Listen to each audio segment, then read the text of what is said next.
মুসা নবী আল্লাহকে জিজ্ঞাসা করে, ও আল্লাহ, আমি তোমার কাছে একটা কথা জানতে চাই। বলে কি? আল্লাহ তুমি কত, আমরা দুই একদিন না ঘুমাইলে আমার মাথার ব্রেনটা আল মারে মারে না গো। আল্লাহ তুমি যে সারা বিশ্ব জাহানের মালিক, তোমারও তো একটা ঘুম আছে, তুমি কি ঘুমাও না? ভাই ওয়াজ তখন আছেন না গো।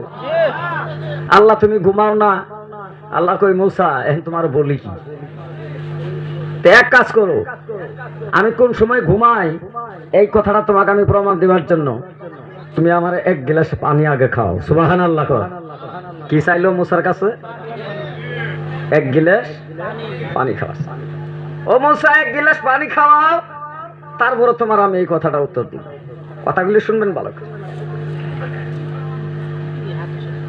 মুসা নবী এক গ্লাস পানি আনতে আল্লাহ কি করলেন? মুসার ভিতরে ঘুম ফিটিং করে দিলেন। জোরে বলেন সুবহানাল্লাহ।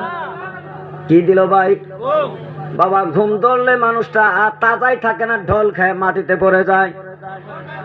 যেন বড় 13 মন ভুতরা ভাতা খাইছে, তাই না? ঘুম ফিটিং করে দিয়েছেন।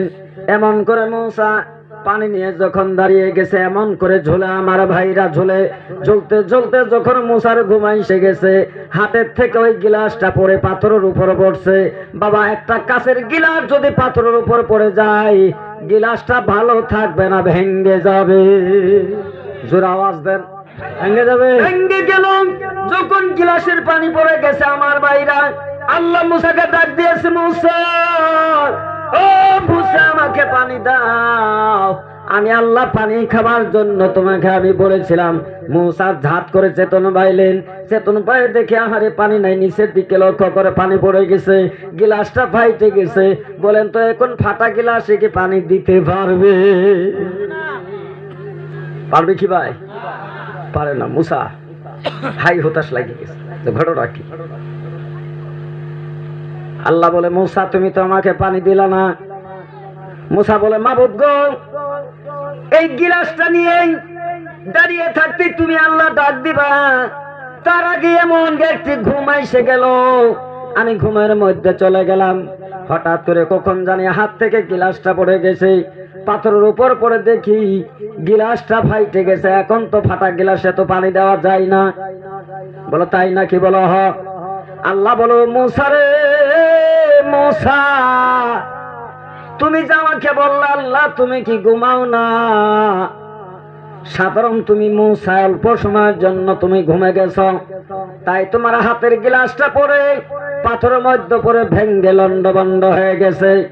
আর আমি আল্লাহ মহান রাব্বুল আলামিনের হাতে তামামটা দুনিয়া আমি আল্লাহর হাতের মধ্যে রাইখে দিয়েছি। যেরকম সুবহানাল্লাহ। সুবহানাল্লাহ। ও মুসা, তোমার মতো যদি আমি আল্লাহ ঘুমিয়ে যাই আর আমার হাত থেকে যদি দুনিয়াটা পড়ে যায় রে মুসা, তাহলে বলো তো তোমার ওই হাতের গিলাসের মতন আমার এই দুনিয়াটা লন্ডভন্ড হবে কি না?